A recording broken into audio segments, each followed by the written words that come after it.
Popri so dejansko edinstven primer, kako se da povezati gospodarstvo in šolstvo.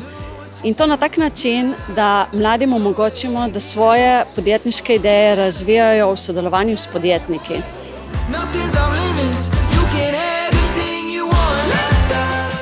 Mi v Sloveniji imamo ogromno talenta. Če je pa ta talent organizirano spodbujen, potem imamo to, kar imamo. In moram reči, da sem neizmerno navdušen, kaj je v mladi glavi možno sproducirati kakšne dobre ideje in jih je treba seveda spodbujati.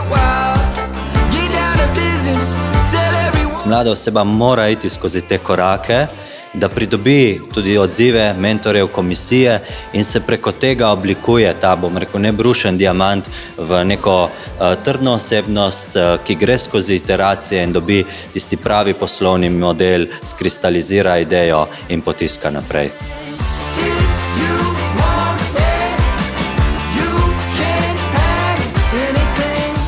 Jaz mislim, da vsak, ki ima dobro idejo, pa tudi če ne misli, da je dobra, da je zelo dobro, da se prijavi na Poprek, ker če že ne drugega, bojo dobili izkušnje in veliko lepih spominov.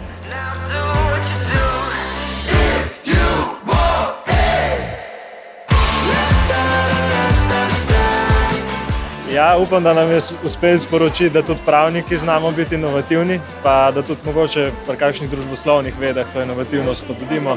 In pa predvsem upati si, ne misli, da ideja ni dovolj dobra, vsaka ideja je dovolj dobra, če le sam verjameš vanjo in če greš na takšno tekmovanje, ki ti pokažejo, da tudi ti imaš potencial.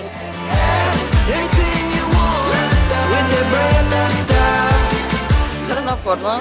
Midva sva to že v bistvu delala več kot 1 leto, tako da smo res veliko truda vložili v to, ampak se je definitivno splačalo.